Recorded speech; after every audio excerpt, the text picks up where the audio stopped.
Million Word Reading Project, Collection 1, Book 5, The Secret Garden, produced by Million Word Reading Project Workshop.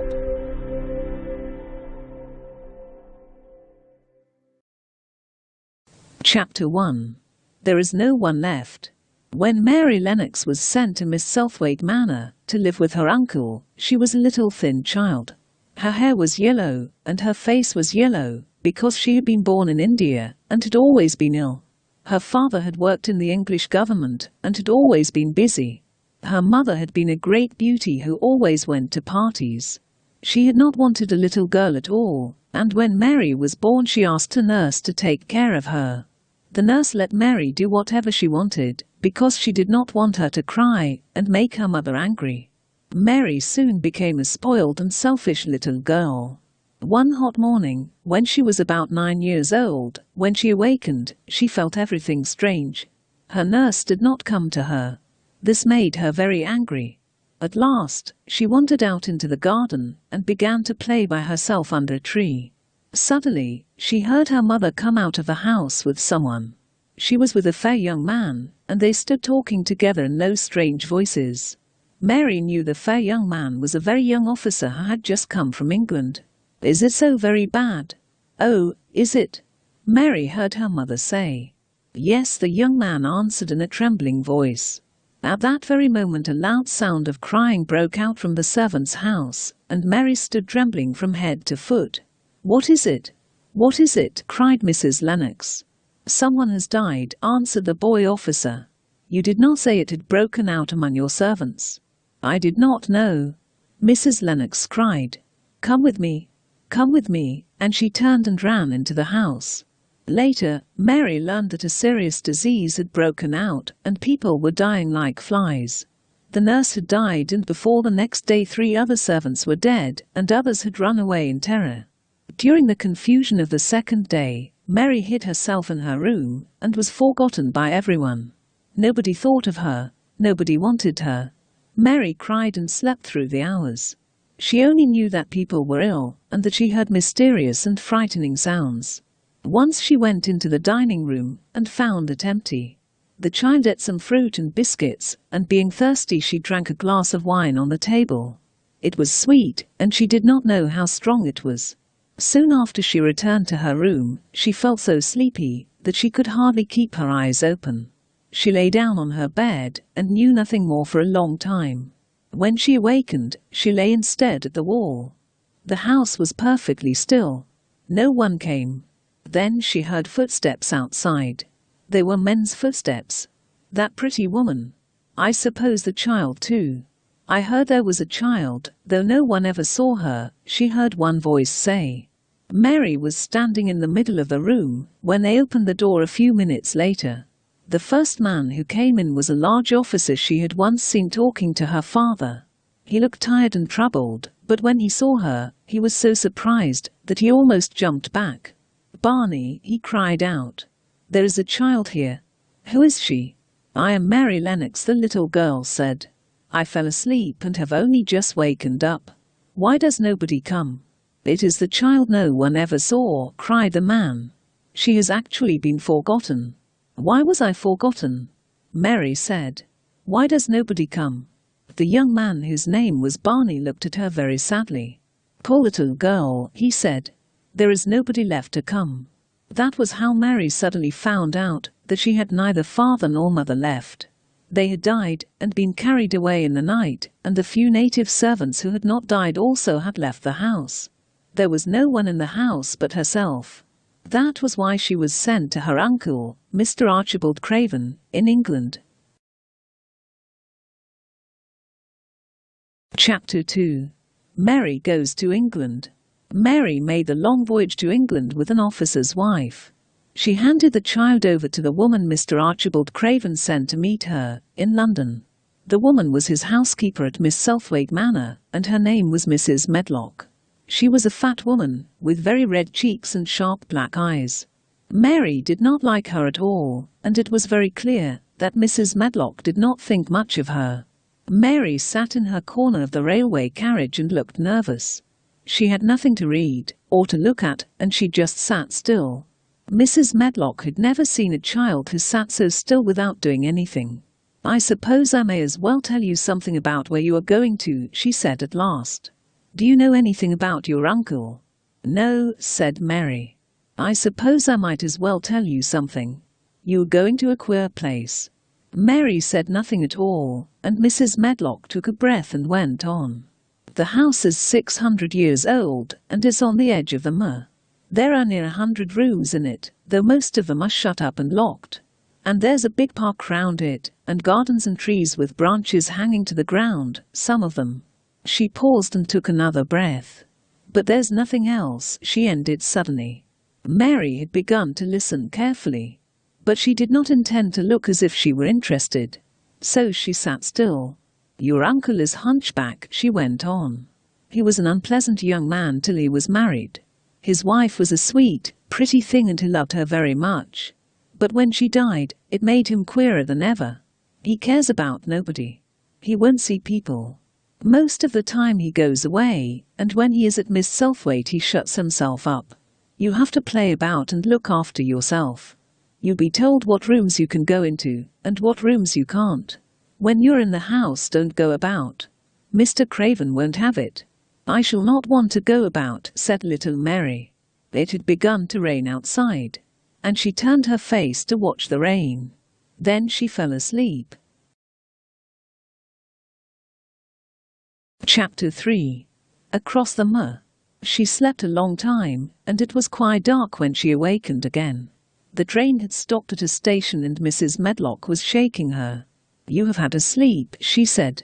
"We're at Thwaite Station and we've got a long drive before us." Mrs. Medlock collected her parcels. A carriage was waiting outside for them. They got in and drove off. Mary sat and looked out of the window, curious to see the road. She wondered what might happen in a house with 100 rooms nearly all shut up, a house standing on the edge of a moor. "What is a moor?" she said suddenly to Mrs. Medlock. "It's just miles and miles and miles of wild land that nothing grows on and nothing lives on but wild ponies and sheep." At last, they reached a big yard and stopped before a long house. The entrance door was huge. It opened into a big hall. As Mary stood on the stone floor, she looked very small. "You ought to take her to her room," said a neat, thin old man. "He doesn't want to see her. He's going to London in the morning." "Very well, Mr. Pitcher," Mrs. Medlock answered. "I can manage." And then Mary Lennox was led upstairs, along several long corridors, until she found herself in a room with a fire in it, and a supper on a table. Mrs. Medlock said, "Well, here you are. This room and the next are where you live. You can't go into the other parts of the house. Don't forget that." This was how Mary arrived at Misselthwaite Manor, and she had perhaps never felt so lonely in all her life. Chapter 4. Martha. When she opened her eyes in the morning, a young housemaid had come into her room to light the fire. Mary lay and watched her for a few moments, and then began to look about. Out of a window she could see a great high land, which seemed to have no trees on it, and to look rather like an endless sea. "What is that?" she said, pointing out of the window. Martha, the young housemaid, stood up and looked. "That's the moor," she said with a smile. "Do you like it?" "No," answered Mary. "I hate it." "That's because you're not used to it," said Martha. "You think it's too big and bare now. But you will like it. I just love it. It's covered with growing things that smell sweet. It's fair lovely in spring and summer." Mary listened to her with a puzzled expression. The native servants in India were not like this at all. In India, she had spoken to servants only to give orders. It was not the custom to say please and thank you, and Mary had always slapped her nurse in the face when she was angry. But she felt that she could not do that to Martha. "You are a strange servant," said Mary, rather proudly. Martha laughed. "Are you going to be my servant?" Mary asked, still in the Indian way. "I'm Mrs. Medlock's servant," she said. "And she's Mr. Craven's. I'm to wait on you a bit. But you won't need much waiting on." "Who's going to dress me?" asked Mary. Martha stared at her in surprise. "Can't you dress yourself?" she said. "No," answered Mary, quite angrily. "I never did in my life. My nurse dressed me, of course. Well, said Martha, it's time you should learn. It'll do you good to wait on yourself a bit. When Mary at last decided to get up, the clothes Martha took were not the ones she had worn when she arrived the night before with Mrs. Medlock. Those are not mine, she said. Mine are black. These are the ones you must put on, Martha answered. Mr. Craven ordered Mrs. Medlock to get them in London. He said he wouldn't have a child dressed in black wandering about like a lost soul. I hate black things, said Mary. Mary slowly became interested in Martha, and she began to notice what she was saying. You should see all my little brothers and sisters in our little cottage on the Moor, she said. There are 12 of us, and my father only gets 16 shillings a week. It is hard for my mother to feed them all. They play about on the moor all day, and mother says the air of the moor makes them strong and healthy. She says she believes they eat the grass as the wild ponies do. Our Dickon, he's 12 years old and he's got a young pony. Where did he get it? Asked Mary. He found it on the moor with its mother, when it was a little one, and he began to make friends with it, and give it bits of bread and young grass for it. And it got to like him, so it follows him about, and it lets him get on its back. Dickon's a kind boy and animals likes him. So Mary began to feel a little interested in Dickon. When she went into the next room, she found that it was rather like the one she had slept in. Breakfast was set on a table in the centre. Mary did not feel like eating anything, and she drank some tea, and ate a little bread. Put on more clothes and run out to play, said Martha. Mary went to the window. There were gardens and paths and big trees, but everything looked dull. Out? Why should I go out on a day like this? Well, if you don't go out you have to stay in. Mary looked about her. Perhaps it would be better to go and see what the gardens were like. Who will go with me? She asked. You'll go by yourself, Martha answered. You have to learn to play like other children do, when they haven't got sisters and brothers. Our Dickon goes off on the moor by himself and plays for hours. That's how he made friends with the pony. When Mary heard this, she decided to go out. Martha found her coat and hat for her, and a pair of little boots. If you go round that way, you'll come to the gardens, she said, pointing to a gate in a wall. There are lots of flowers in summertime, but there are no flowers now. She seemed to hesitate a second before she added, one of the gardens is locked up. No one has been in it for 10 years. Why? Asked Mary. Mr. Craven had it shut when his wife died so suddenly. He won't let anyone go inside. It was her garden. He locked the door, dug a hole and buried the key. Mary went to the gate of the garden. When she had passed through the gate she found herself in great gardens. There were trees, flower beds, evergreens cut in strange shapes, and a large pool. This was not the garden that was shut up. How could a garden be shut up? You could always walk into a garden. She was just thinking this when she saw that, at the end of the path, there was another open door. She went through the door and found that it was a garden with walls all round it, and that it was only one of several gardens that seemed to open into one another. The place was bare and ugly enough, Mary thought, as she stood and stared about her. It might be nicer in summer when things were green, but there was nothing pretty about it now. Then an old man came through one of the doors. He looked surprised when he saw Mary. What is this place? She asked. One of the kitchen gardens, he answered. What is that? Said Mary, pointing through the other green door. Another of them, he said. Can I go in them? Asked Mary. If you like. But there's nothing to see. Mary made no answer. She went down the path, and through the second green door. There, she found more walls and winter vegetables, but in the second wall there was another green door, and it was not open. Perhaps it led into the garden which no one had seen for 10 years. Mary went to the green door and turned the handle.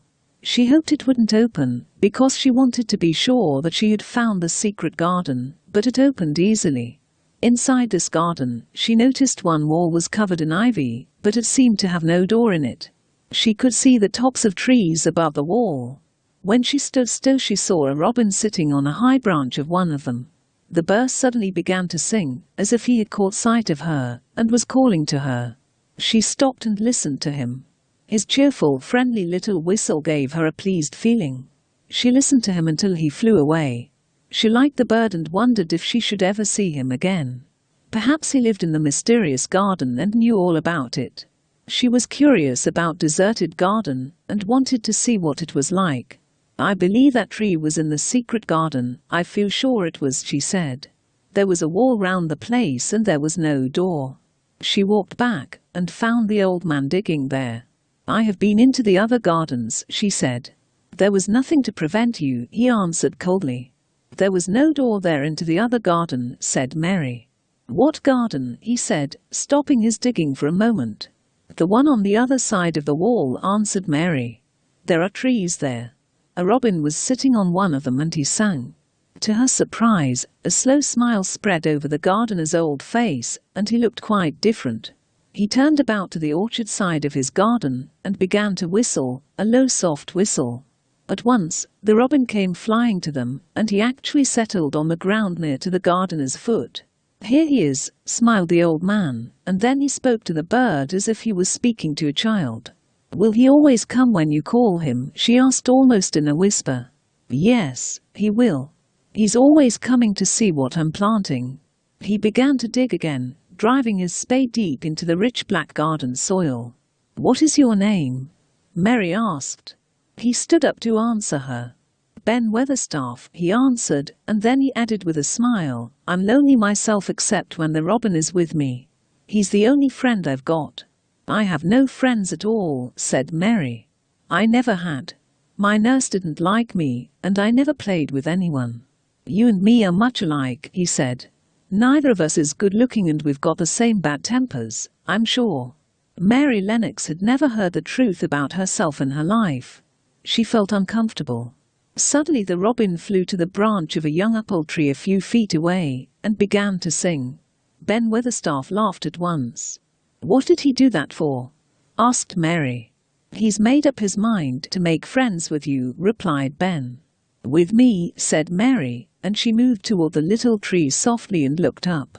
Would you make friends with me? She said to the robin, just as if she was speaking to a person. Why, cried the old man in surprise, you said that like a real child. You said it almost like Dickon, when he talks to his wild things on the moor. Do you know Dickon? Mary asked, turning round rather in a hurry. Everybody knows him. Dickon is wandering about everywhere. But just that moment the robin spread his wings and flew away. He has flown over the wall. Mary cried out, watching him. He has flown into the garden, where there is no door. He lives there, said old Ben, among the old rose trees. Rose trees, said Mary. Are there rose trees? Ben Weatherstaff took up his spade again, and began to dig. There were 10 years ago, he said. I should like to see them, said Mary. Where's the green door? There must be a door somewhere. There was 10 years ago, but there isn't now, he said. No door, cried Mary.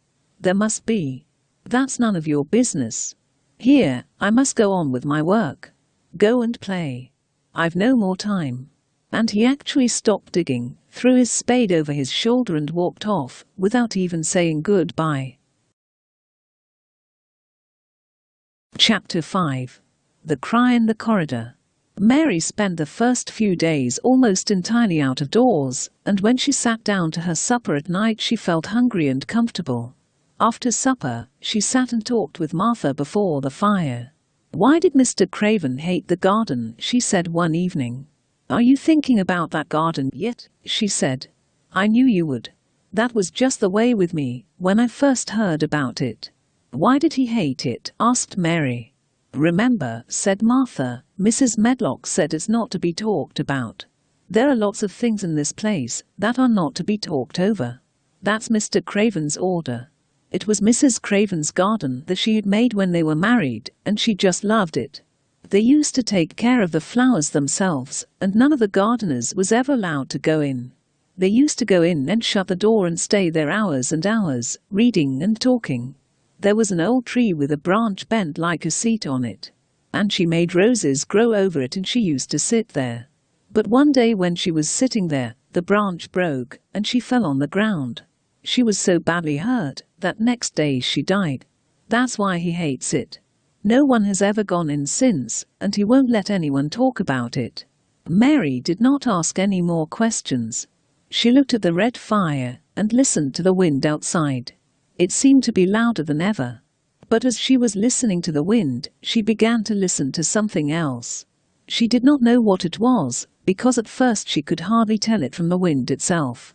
It was a strange sound. It seemed almost as if a child were crying somewhere. Now Mary felt quite sure this sound was inside the house, not outside it. It was far away, but it was inside. She turned round and looked at Martha. "Do you hear anyone crying?" she said. Martha suddenly looked confused. "No," she answered. "It's the wind. Sometimes it sounds as if someone was crying on the moor. It's got all sorts of sounds." "But listen," said Mary. "It's in the house, down one of those long corridors." Martha ran and shut the door and turned the key. "It was the wind," said Martha. "Or it was little Betty Butterworth, the maid.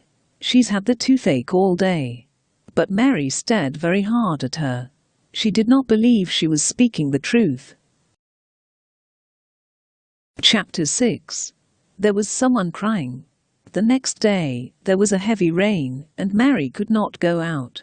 "What do you do in your cottage when it rains like this?" she asked Martha. "We have nothing to do," Martha answered. "But Dickon doesn't mind the wet. He goes out just the same." When Martha left her alone, Mary decided to walk around the house. She wondered if the 100 rooms were all really locked, and what she would find if she could get into any of them. Were there 100 really? Why shouldn't she go and see how many doors she could count? It would be something to do on this morning, when she could not go out. She opened the door of the room and went into the corridor. It was a long corridor, and it was connected with other corridors. There were flights of steps. There were doors, and there were pictures on the walls. She walked slowly down this place, and stared at the faces in the pictures, that also seemed to stare at her. She felt as if they were wondering what a little girl from India was doing in their house. Some were pictures of children. She always stopped to look at the children, and wonder what their names were, and where they had gone, and why they wore such strange clothes. There was a little girl rather like herself. She wore a green dress, and held a green parrot on her finger. Her eyes had a sharp, curious look. "Where do you live now?" said Mary aloud to her. "I wish you were here." When she climbed to the second floor, she thought of turning the handle of a door. All the doors were shut, but at last she put her hand on the handle of one of them and turned it. She was almost frightened for a moment when she felt that it turned without difficulty.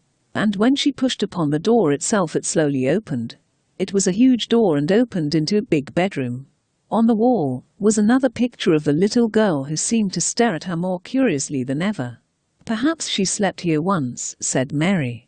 "She stares at me so that she makes me feel strange." After that she opened more doors and more. She saw so many rooms that she became quite tired. In one room, which looked like a lady's sitting room, she found 100 little elephants made of ivory. They were of different sizes. She played with these for quite a long time. When she got tired, she set the elephants in order and left the room.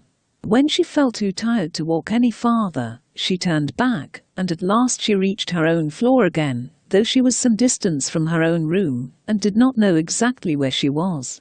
Here, she heard a sound. It was another cry. Her heart beat rather faster. Suddenly, another door opened and Mrs. Medlock came with an angry look on her face. "What are you doing here?" she said, and she took Mary by the arm and pulled her away. "What did I tell you?" "I turned round the wrong corner," explained Mary. "I didn't know which way to go, and I heard someone crying." "You didn't hear anything of the sort," said the housekeeper. "You come along back to your own room, or I'll hit your ears." And she took her by the arm, and pulled her up one passage, and down another until she pushed her in at the door of her own room. She went out of the room, and shut the door hard after her. There was someone crying. There was, Mary said to herself. Chapter 7. The Key to the Garden. 2 days later, the rainstorm ended and the sky was blue. The moor looked softly blue. "You want to get out on it, and play there all day like Dickon does," said Martha.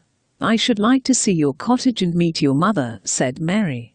"I've never seen her." "Well, she's so hard-working and good-natured and clean that everybody likes her. When I'm going home to her, I just jump for joy when I'm crossing the moor." "I like Dickon," added Mary. "And I've never seen him." "Well," said Martha, "everyone likes him. I wonder what Dickon would think of you."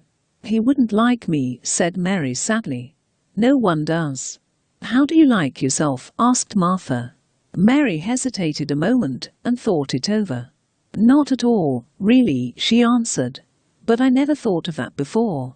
Martha went away as soon as she had given Mary her breakfast. She was going to walk 5 miles across the moor to the cottage. She was going to help her mother with the washing.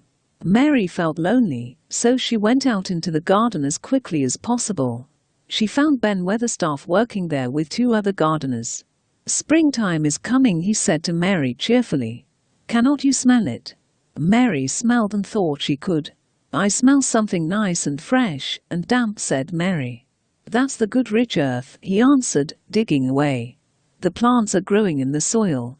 Soon you will see beautiful flowers here." Very soon she heard the soft noise of wings again, and she knew at once that a robin had come again. He hopped about so close to her feet and put his head on one side and looked at her. "Do you think he remembers me?" she said.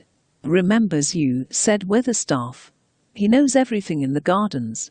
Are all the flowers dead, or do some of them come again in the summer in that garden where he lives? Are there ever any roses?" Mary asked. "What garden?" asked Weatherstaff. "The one where the old rose trees are." She could not help asking, because she wanted so much to know. "Ask him," said Ben Weatherstaff, pointing to the robin. "He's the only one who knows. No one else has seen inside it for 10 years. 10 years was a long time, Mary thought. She had been born 10 years ago. She walked away, slowly thinking. She had begun to like the garden just as she had begun to like the robin and Dickon and Martha's mother. She was beginning to like Martha too. She went to her walk outside the long, ivy-covered wall over which she could see the tree-tops. And the second time she walked up and down, the most interesting and exciting thing happened to her. She heard a whistle, and when she looked at the flower bed at her left side, she saw the robin hopping about. There was a small pile of newly turned up earth, and the bird was looking for a worm. The earth had been turned up because a dog had been trying to dig up a field mouse and he had made quite a deep hole. As Mary looked at it, she saw something almost buried in the newly turned soil. It was like a ring. She put out her hand and picked it up. It was an old key which looked as if it had been buried a long time. Mary stood up and looked at it with an almost frightened face. "Perhaps it has been buried for 10 years, she said in a whisper. "Perhaps it is the key to the garden." Chapter 8. The Robin Who Showed the Way. She looked at the key quite a long time. She turned it over and over, and thought about it. If it was the key to the closed garden, and she could find out where the door was, she could perhaps open it, and see what was inside the walls. She put the key in her pocket, and walked up and down her walk. No one but herself ever seemed to come there, so she could walk slowly, and look at the ivy-covered wall. The ivy was so thick that she could see nothing but dark green leaves. She was very much disappointed.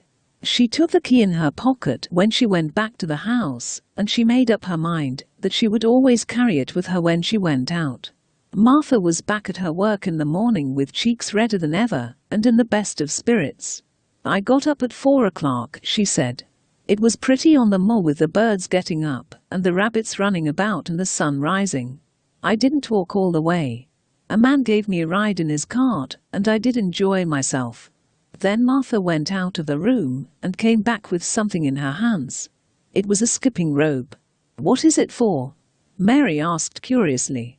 Martha ran into the middle of the room and began to skip and skip and skip, while Mary turned in her chair to stare at her with great interest. Martha went on skipping and counted as she skipped until she had reached 100. "I could skip longer than that," she said when she stopped. "I've skipped as much as 500 when I was 12. Mary began to feel excited and got up from her chair. "It looks nice," she said. "Do you think I could ever skip like that?" "You just try it," said Martha, handing her the skipping rope. "Put on your coat and run and skip out of doors." Mary put on her coat and hat and went out with her skipping rope. The skipping rope was a wonderful thing. She counted and skipped and counted until her cheeks were quite red. The sun was shining and a little wind was blowing. She skipped up one walk and down another. She skipped at last into the garden and saw Ben Weatherstaff digging and talking to his robin, which was hopping about him. She skipped down the walk toward him, and he lifted his head and looked at her with a curious expression. "Well," he said, "you've skipped red into your cheeks.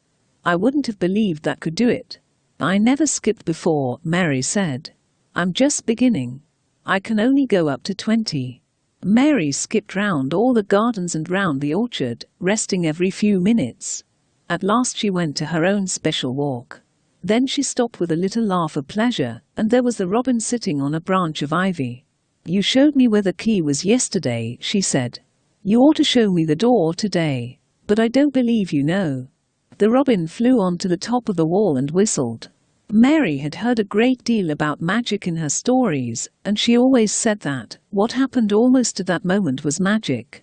A sudden gust of wind rushed down the walk, and it blew aside some of the ivy hanging from the wall. Behind the leaves, Mary saw a door. She put her hands under the leaves and began to pull and push them aside. She found the lock of the door, which had been closed 10 years. She put her hand in her pocket and drew out the key. She put the key in and turned it. It took 2 hands to do it, but it did turn. And then she took a long breath and looked behind her to see if anyone was coming. No one was coming. She pushed open the door slowly. Then she went through it, shut it behind her, and stood with her back against it, looking about her. She was standing inside the secret garden. Chapter 9. The Strangest House. It was the loveliest, most mysterious-looking place Mary had ever seen. The high walls were covered with climbing roses.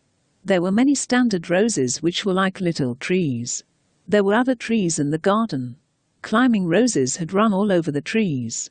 Here and there, they had caught at each other, and had crept from one tree to another. These looked like lovely bridges. There were neither leaves nor roses on them now. Mary did not know whether they were dead or alive.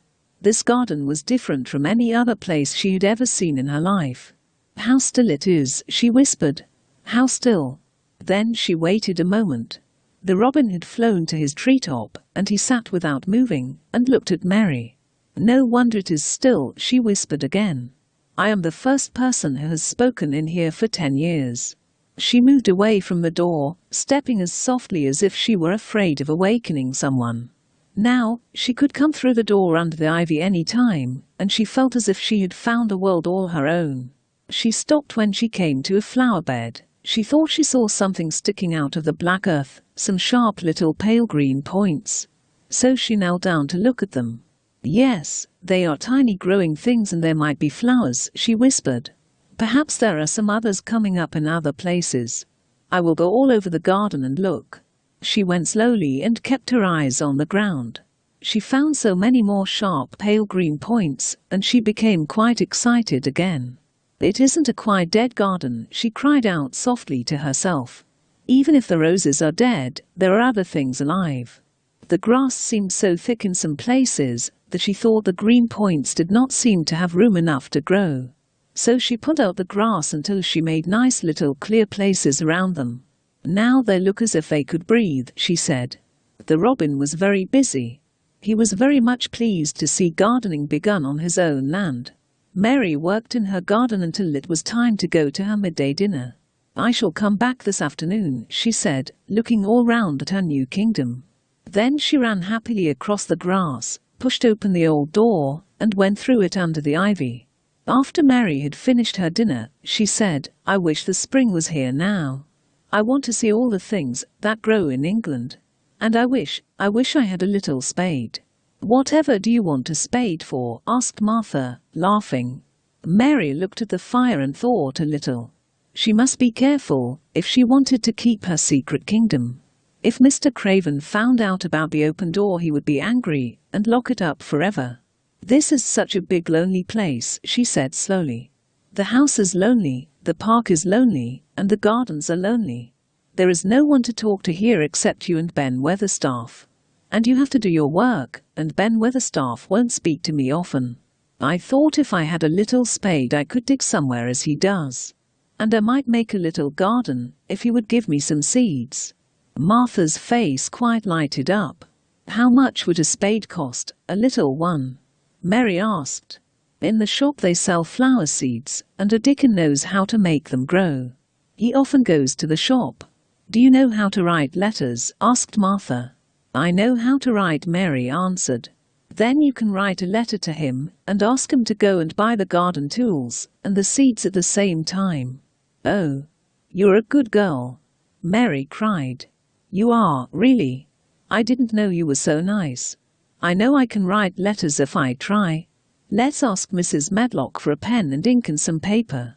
"I've got some of my own," said Martha. "I bought them, so I could write a letter to Mother. I'll go and get it."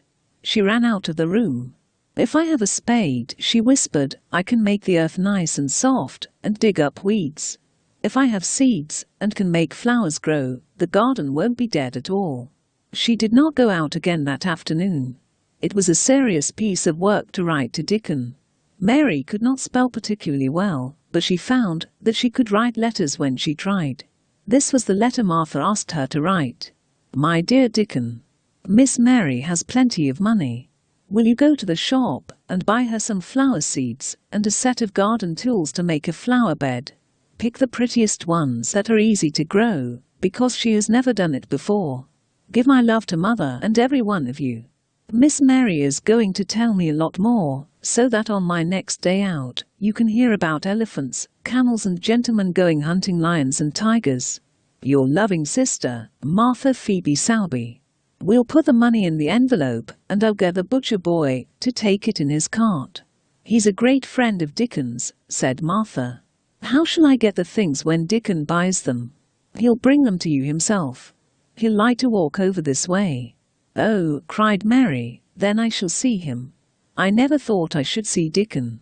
"Do you want to see him?" asked Martha suddenly, for Mary had looked so pleased. "Yes, I do. I never saw a boy that foxes and birds loved. I want to see him very much." Martha stayed with her until tea time, but they talked very little, because Mary was tired after the work in the garden. But just before Martha went downstairs, Mary asked a question. "Martha," she said, "has the maid had the toothache again today?" Martha was certainly a little surprised. "What makes you ask that?" she said. "When you went to get the pen and paper, I went out into the corridor to see if you were coming. And I heard that crying again, just as we heard it the other night. There isn't a wind today, so you see it couldn't have been the wind." "Oh," said Martha, "you mustn't go walking about in corridors and listening. Mr. Craven would be very angry." "I wasn't listening," said Mary. "I was just waiting for you, and I heard it." Just then, the bell rang, and Martha almost ran out of the room.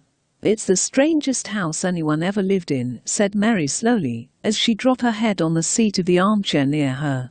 Fresh air, digging, and skipping rope had made her feel so tired that she fell asleep. Chapter 10. Dickon. The sun shone down for nearly a week on the secret garden. Mary liked it. When its beautiful old walls shut her in, no one knew where she was. It seemed almost like being shut out of the world in some fairy place. She often worked and dug and pulled up weeds, and she became more pleased with her work every hour. Pale green points seemed to be starting up everywhere, and each day she was sure she found tiny new ones. Sometimes she stopped digging, to look at the garden and try to imagine what it would be like when it was covered with thousands of lovely flowers. Ben Weatherstaff very seldom talked much, and sometimes did not even answer Mary's questions, but this morning he said more than usual. He stood up and looked her over. "How long have you been here?" he said. "I think it's about a month," she answered. "You're a bit fatter than you were, and you're not quite so yellow." "I know I'm fatter," said Mary. "My stockings are getting tighter." "There's the robin, Ben Weatherstaff." There, indeed, was the robin, and she thought he looked nicer than ever. He flew right to the handle of the spade in Ben Weatherstaff's hand and settled on the top of it. And he stood without moving until the robin spread his wings and flew away. Then he stood looking at the handle of the spade, as if there might be magic in it, and then he began to dig again, and said nothing for several minutes. "Have you a garden of your own?" asked Mary. "No. I have no wife and children, and I live with Martin at the gate." "If you had a flower garden," said Mary, "what would you plant?" "Mostly roses." Mary's face lighted up. "Do you like roses?" she said. "Well, yes, I do. I learned that from a young lady. She had a lot in a place she was fond of, and she loved them, as if they were children, or robins. I've seen her bend over and kiss them. That was as much as 10 years ago." "Where's she now?" asked Mary, much interested. "Heaven," he answered, and drove his spade deep into the soil. "What happened to the roses?" Mary asked again, more interested than ever. "They were left to themselves." Mary was becoming quite excited. "Did they die?" "Do roses quite die when they are left to themselves?" she asked. "No," answered the old man. "Wait till the spring comes. Watch them after the warm rain and see what happens." He stopped suddenly and looked curiously at her eager face. "Why do you care so much about roses?" he asked. Mary felt her face grow red. She was almost afraid to answer. I want to have a garden of my own," she said. There is nothing for me to do. I have nothing, and no one." "Well," said Ben Weatherstaff slowly, as he watched her, "that's true. You haven't."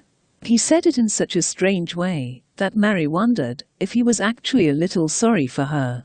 She had never felt sorry for herself. Now the world seemed to be changing and getting nicer.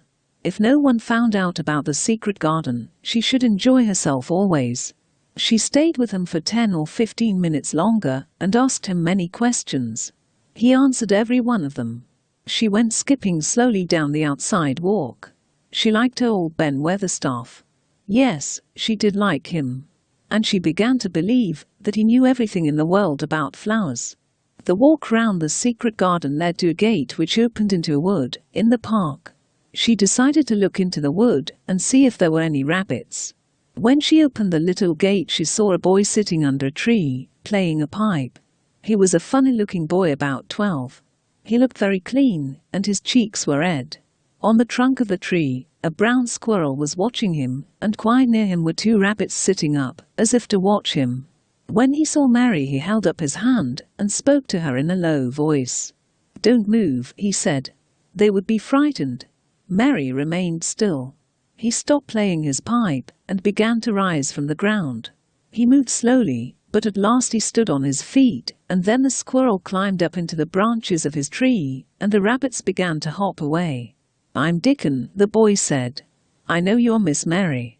"Did you get Martha's letter?" she asked. He nodded his head. "That's why I come." He picked up something that had been lying on the ground beside him.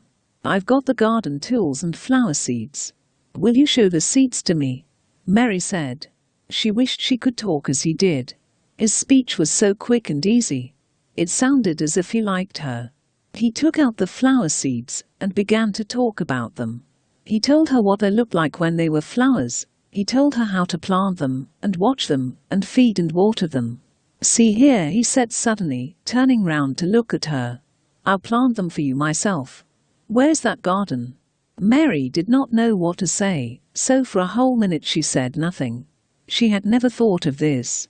And she felt as if she went red and then pale. "You've got a bit of garden, haven't you?" Dickon said. She turned her eyes toward him. "Could you keep a secret if I told you one?" she said slowly. "It's a great secret. I don't know what I should do if anyone found it out. I believe I should die." "I'm keeping secrets all the time," said Dickon. "Yes, I can keep secrets. I've stolen a garden," she said very fast. "It isn't mine. It isn't anybody's. Nobody wants it, nobody cares for it, nobody ever goes into it. Perhaps everything is dead in it already. I don't know." Dickon's curious blue eyes grew rounder and rounder. "I've nothing to do," said Mary. "Nothing belongs to me. I found it myself and I got into it myself." "Where is it?" asked Dickon. Mary got up at once. "Come with me, and I'll show you," she said.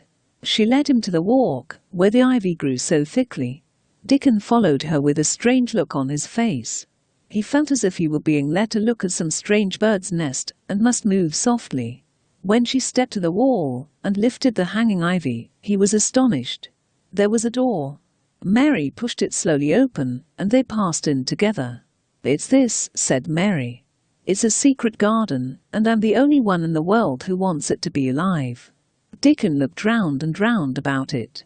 He almost whispered, "It is a pretty place. It's as if one was in a dream." Chapter 11. In the Secret Garden. For 2 or 3 minutes he stood looking round him, while Mary watched him. Then he began to walk about softly. "I never thought I'd see this place," he said at last, in a whisper. "Did you know about it?" asked Mary. Dickon nodded. "Martha told me there was a secret garden," he answered. "We used to wonder what it was like." "Will there be roses?" she whispered. "Can you tell? I thought perhaps they were all dead." "No. Not all of them," he answered. "Look here." He stepped over to the nearest tree. He took a knife out of his pocket. "There's lots of dead wood that ought to be cut out," he said. "But it made some new last year. Here's a new bit." They went from tree to tree. He was very strong, and knew how to cut the dry and dead wood away. Suddenly, Dickon saw one of Mary's own little clearings round the pale green points. "Who did that?" he asked in surprise. "I did it," said Mary. "Why, I thought you knew nothing about gardening," he cried. "I don't," she answered, "but they were so little, and the grass was so thick and strong. They looked as if they had no room to breathe. So I made a place for them. I don't even know what they are." He ran from one clearing to another. "You have done a lot of work for a little girl," he said. "I'm growing fatter," said Mary, "and I'm growing stronger. I used always to be tired. When I dig I'm not tired at all. I like to smell the earth when it's turned up." "It's good for you," he said, nodding his head. "There's nothing as nice as the smell of good clean earth, except the smell of fresh growing things when the rain falls on them." "Do you never catch cold?" asked Mary. She had never seen such a funny boy, or such a nice one. "No," he said, smiling. "I've never caught a cold since I was born. I've run about the moor in all weathers just as the rabbits do." He was working all the time he was talking, and Mary was following him and helping him with her fork. "There's a lot of work to do here," he said. "Will you come again and help me to do it?" Mary begged. "I'm sure I can help too. I can dig and pull up weeds and do whatever you tell me." "Oh, do come, Dickon." "I'll come every day, if you want me," he answered. "It's the best fun I ever had in my life." Mary was sorry when it was time for her midday dinner. "I shall have to go," she said sadly. "And you will have to go too, won't you?" Dickon smiled. "My dinner is easy to carry about with me," he said. "Mother always lets me put a bit of something in my pocket." He picked up his coat from the grass and brought out of a pocket a piece of bread. "Run on and get your dinner," he said. "I'll finish mine first. You never would tell, before I start back home." He sat down with his back against a tree. Mary went slowly halfway to the door, and then she stopped and went back. "Whatever happens, you never would tell," she said. "Never," he said with a smile. Chapter 12. Might I have a bit of earth? Mary ate her dinner as quickly as she could. When she rose from the table she was going to run to her room to put on her hat again, but Martha stopped her. "I've got something to tell you," she said. "Mr. Craven came back this morning, and I think he wants to see you before he goes away again, tomorrow." "Oh," cried Mary. "Is he going away tomorrow?" "He's going for a long time. He may not come back till autumn or winter. He's going to travel in foreign places. He's always doing it." "Oh, I'm so glad," said Mary thankfully. If he did not come back until winter, or even autumn, there would be time to watch the secret garden come alive. At that time, the door opened, and Mrs. Medlock walked in. She looked nervous and excited. "Your hair's rough," she said quickly. "Go and brush it." Martha, help her to put on her best dress. Mr. Craven sent me to bring her to him in his study. Mary turned and walked into her bedroom, followed by Martha. Her dress was changed and her hair brushed. After she was quite tidy, she followed Mrs. Medlock down the corridors, in silence. She was taken to a part of the house she had not been into before. At last Mrs. Medlock knocked at a door, and someone said, "Come in." They entered the room together. A man was sitting in an armchair before the fire, and Mrs. Medlock spoke to him. "This is Miss Mary, sir," she said. "You can go and leave her here. I will ring for you when I want you to take her away," said Mr. Craven. When she went out and closed the door, Mary could only stand waiting. She could see that the man in the chair was not so much a hunchback. He turned his head over his high shoulders and spoke to her. "Come here," he said. Mary went to him. "Are you well?" he asked. "Yes," answered Mary. "You are very thin," he said. "I am getting fatter," Mary answered. What an unhappy face he had. His black eyes seemed as if they hardly saw her, and he could hardly keep his thoughts upon her. "What do you want to do?" "I want to play out of doors," Mary answered, hoping that her voice did not tremble. He was watching her. "Where do you play?" he asked next. "Everywhere," said Mary. "Martha sent me a skipping rope. I skip and run, and I look about to see if things are beginning to come out of the earth. I don't do any harm."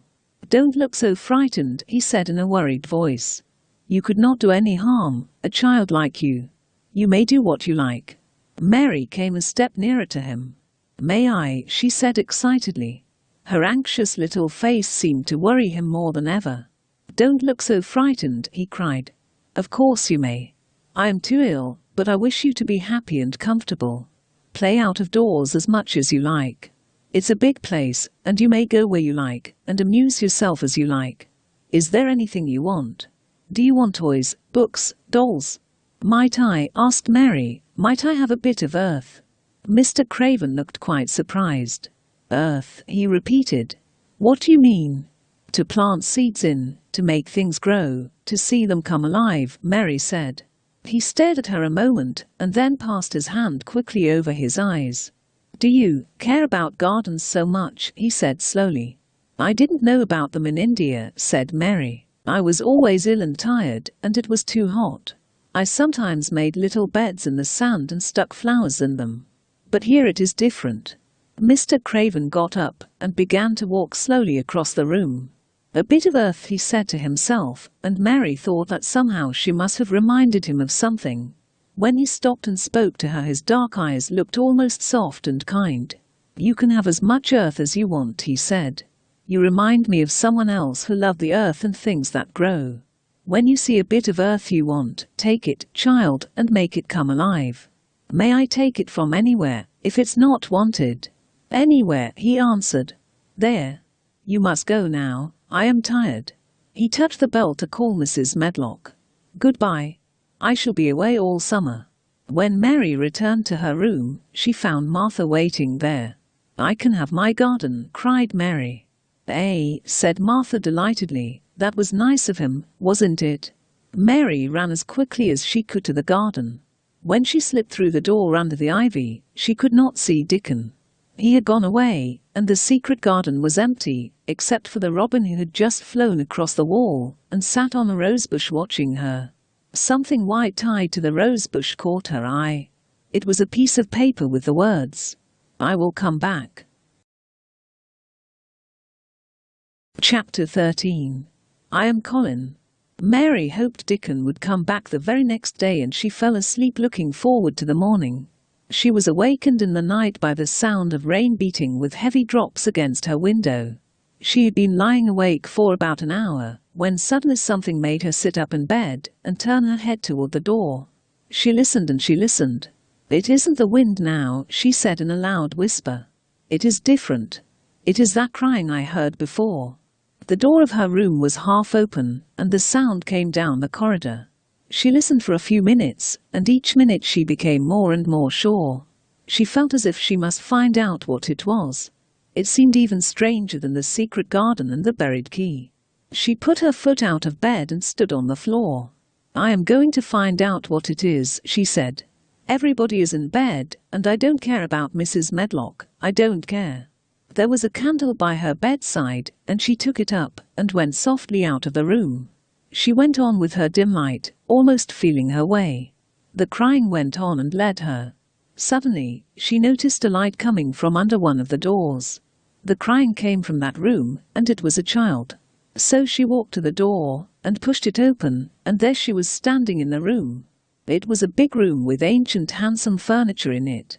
There was a light burning by the side of a bed, and on the bed lay a boy, crying sadly. The boy had a pale face. He looked like a boy who had been ill. As Mary came nearer, the light attracted the boy's attention and he turned his head and stared at her. "Who are you?" he said, a little frightened. "Are you a ghost?" "No, I am not," Mary answered. "Are you one?" "No," he replied after waiting a moment. "I am Colin Craven." "Who are you?" "I am Mary Lennox. Mr. Craven is my uncle." "He is my father," said the boy. "Where did you come from?" She came close to the bed. "From my own room. I couldn't go to sleep, and I heard someone crying, and wanted to find out who it was." "What were you crying for?" "Because I couldn't go to sleep either, and my head ached." "Tell me your name again." "Mary Lennox." "Did no one ever tell you I had come to live here?" "No," he answered. "Because I should have been afraid you would see me. I won't let people see me and talk about me." "Why?" Mary asked, feeling more puzzled every moment. "Because I am always ill and have to lie down. My father won't let people talk about me either. The servants are not allowed to speak about me. If I live I may be a hunchback, but I shan't live. My father hates to think I may be like him." "Oh, what a queer house this is," Mary said. "What a queer house. Everything is a kind of secret. Rooms are locked up and gardens are locked up, and you? Have you been locked up?" "No. I stay in this room because I don't want to be moved out of it. It tires me too much." "Does your father come and see you?" asked Mary. "Sometimes. Generally when I am asleep. He doesn't want to see me." "Why?" Mary could not help asking again. "My mother died when I was born, and it makes him sad to look at me. He thinks I don't know, but I've heard people talking.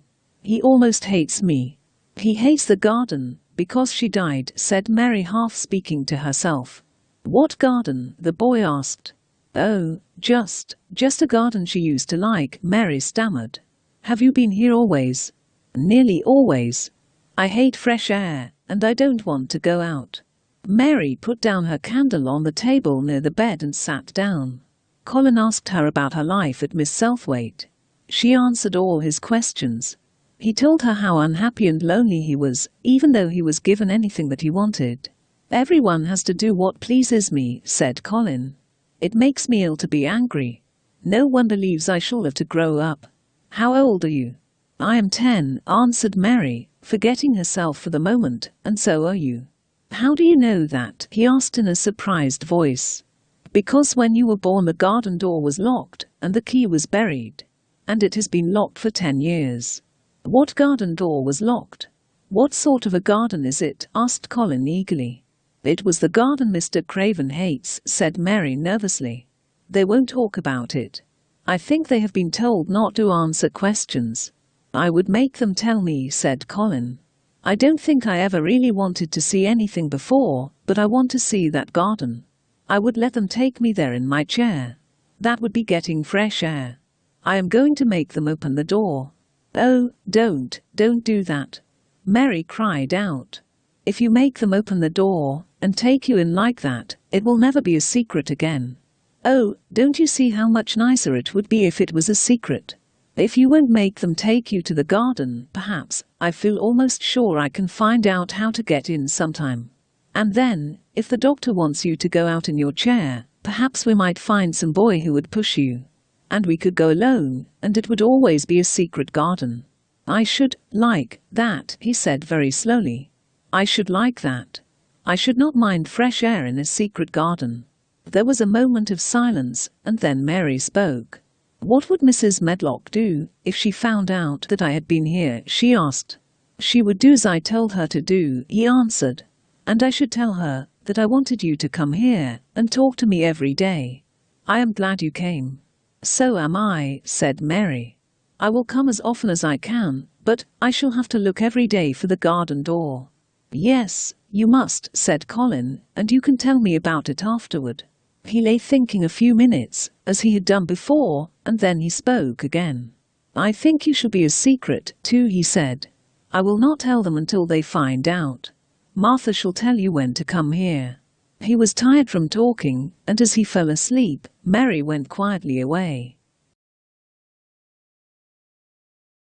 Chapter 14. A Spoiled Boy.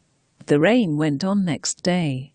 Mary told Martha that she had found Colin. Martha's face became red with fright. Miss Mary, she said, half crying. You shouldn't have done it. You'll get me in trouble. I shall lose my place, and what will Mother do? You won't lose your place, said Mary. He was glad I came. We talked and talked, and he said he was glad I came. Was he? Cried Martha. Are you sure? You don't know what he's like when he is angry. He wasn't angry, said Mary. I asked him if I should go away, and he made me stay. He asked me questions and I talked to him about many things he was interested in. He wouldn't let me go. I can hardly believe you, said Martha. He won't let strangers look at him. He let me look at him. I looked at him all the time and he looked at me. We stared, said Mary. I don't know what to do, cried Martha. If Mrs. Medlock finds out, she'll think I told you and I shall have to go back to Mother. He is not going to tell Mrs. Medlock anything about it yet. And he wants me to come and talk to him every day. And you are to tell me when he wants me. What is the matter with him? Nobody knows for sure and certain, said Martha. Mr. Craven just said he'd be another hunchback like him, and he'd better die. Is Colin a hunchback? Mary asked. He didn't look like one. He isn't yet, said Martha. But they were afraid his back was weak, and they've always been taking care of it, keeping him lying down, and not letting him walk. Once they made him wear a brace, but he was angry and became ill. Then a grand doctor came from London to see him, and made him take it off. He said there had been too much medicine and they let him have too much of his own way. I think he's a very spoiled boy, said Mary. He's the worst young boy as ever was, said Martha. Do you think he will die? Asked Mary. Mother says a child should not live without fresh air. It would kill him to do nothing but lie on his back reading picture books and taking medicine. He's weak and hates being taken out of doors, and he gets cold so easily that he says it makes him ill. Mary sat and looked at the fire. I wonder, she said slowly, if it would not do him good to go out into a garden and watch things growing. It did me good. Once when he was taken into the garden, he became very angry, said Martha. Then a new gardener passed by and looked at him curiously. He became very angry, and he said he'd looked at him because he was going to be a hunchback. He cried so hard that he was ill all night. If he gets angry at me, I'll never go and see him again, said Mary. Very soon afterward a bell rang, and Martha left the room. Then she came back with a puzzled expression. Well, she said. He's up on his sofa with his picture books. He said he wanted to see you, and told me not to tell anyone. You'd better go as quickly as you can. Mary went quickly. Come in, Colin said when he saw Mary. I've been thinking about you all morning. I've been thinking about you too, answered Mary. Then she went on to tell him about Dickon. He is Martha's brother. He is 12 years old, she explained. He is not like anyone else in the world. Foxes and squirrels and birds all like him. He plays a very soft tune on a pipe and they come and listen. Colin's eyes grew larger and larger. Tell me some more about him, he said. He knows all about eggs and nests, Mary went on. And he knows where the animals live. He keeps them secret, so that other boys won't find their holes and frighten them. He knows about everything that grows or lives on the moor. The moor must be a wonderful place, said Colin, but you never see anything, if you are ill. You can't if you stay in a room, said Mary. I couldn't go on the moor, he said in an angry voice. Mary was silent for a minute and then she said, You might, sometime. He moved as if he was surprised. Go on the moor. How could I? I am going to die. How do you know? Said Mary. She didn't like the way he talked about dying. Oh, I've heard it ever since I remember, he answered angrily. They are always whispering about it, and thinking I don't notice. They wish I would too. Mary felt quite contrary. She pressed her lips together. If they wished I would, she said, I wouldn't. Who wishes you would? The servants, and of course Dr. Craven, because he would get Misselthwaite, and be rich instead of poor. He daren't say so, but he always looks cheerful when I am worse. I think my father wishes it too. I don't believe he does, said Mary. Colin turned and looked at her again. Don't you? He said. The grand doctor from London was right. They should allow you to go out. If you could see Dickon, you would make up your mind to live. To talk about Dickon meant to talk about the Moor, and about the cottage and the 14 people who lived in it. And Mary talked more than she had ever talked before, and Colin both talked and listened as he had never done either before. They enjoyed themselves so much that they forgot about the time. They had been laughing quite loudly over Ben Weatherstaff and his Robin, and Colin was actually sitting up, as if he had forgotten about his weak back. Suddenly Colin remembered something. Do you know there is one thing we have never once thought of, he said. We are cousins. It seemed so strange that they had never remembered this simple thing, that they laughed more than ever. Just then, the door opened, and in walked Dr. Craven and Mrs. Medlock. What is this? Said Dr. Craven in surprise. What does it mean? This is my cousin, Mary Lennox, said Colin. I asked her to come and talk to me.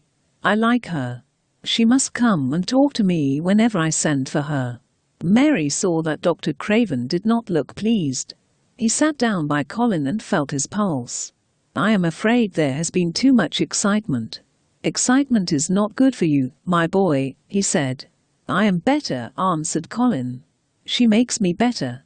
The nurse must bring up her tea with mine. We will have tea together.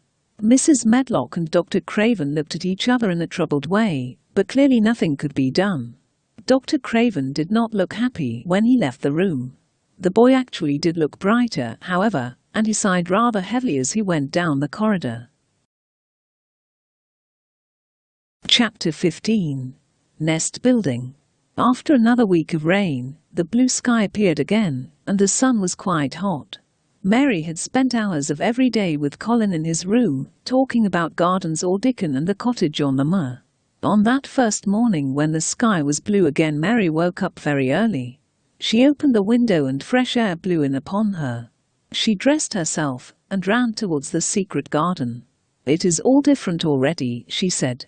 The grass is greener, and things are sticking up everywhere. This afternoon I am sure Dickon will come. When she had reached the place where the door hid itself under the ivy, she was surprised by a curious sound. It came from the top of the wall. And when she looked up, there sat a big blue-black bird, looking down at her. It was a crow. She had never seen a crow so close before, and he made her a little nervous, but the next moment he spread his wings and flew away across the garden. When she got into the garden she saw that the crow had settled on an apple tree, and under the apple tree lay a little animal with a bushy tail. And both of them were watching Dickon, who was kneeling on the grass working hard. Mary flew across the grass to him. Oh, Dickon, Dickon, she cried out. How could you get here so early? The sun has only just got up. He got up, laughing. I was up long before the sun, he said. And I came straight here. I couldn't have stayed away. Why, the garden was lying here waiting. Oh, Dickon, Dickon, she said. I'm so happy I can hardly breathe. Now, the little animal rose from its place, and came to him, and the crow flew down and settled quietly on his shoulder. This is the little fox, he said. It's named Captain. And this here's Soot. Soot flew across the moor with me and Captain ran. They both felt the same as I did. When Dickon began to walk about, Soot stayed on his shoulder and Captain ran quietly close to his side. Dickon showed Mary 10,000 new green points bushing through the earth. They dug and pulled and laughed. There was every joy on earth in the secret garden that morning. Just then, they saw Ben Weatherstaff's Robin trying to build his nest. We must not watch him too close, said Dickon. He'll stay here if we don't fight him. They settled down softly upon the grass and sat there without moving. "If we talk about him, I can't help looking at him," Mary said as softly as possible. "We must talk of something else. There is something I want to tell you." Mary told him her story about how he had found Colin and how she had talked to him. "Colin is afraid that he would be a hunchback," said Mary. "He says if he should feel a lump coming he should go crazy and scream himself to death." "Oh, he oughtn't to lie there thinking things like that," said Dickon. The fox was lying on the grass close by him, looking up to ask for a pat now and then, and Dickon bent down and rubbed his neck softly and thought a few minutes in silence. Then he lifted his head and looked round the garden. "I was thinking that if Colin was out here, he wouldn't be watching for lumps to grow on his back. And he'd likely be healthier," said Dickon. "I was wondering if we could ever get him to come out here and lie under the trees in his wheelchair. I've been wondering that myself. I've thought of it almost every time I've talked to him," said Mary. "I've wondered if he could keep a secret, and I've wondered if we could bring him here without anyone seeing us. I thought perhaps you could push his wheelchair. He could order the gardeners to keep away, so they wouldn't find out. It'd be good for him, I'm sure," he said. "I'm sure it'd be better than medicine." The robin and his mate had been working while they were sitting there. Dickon made a low whistle and the robin turned his head and looked at him. Both children laughed.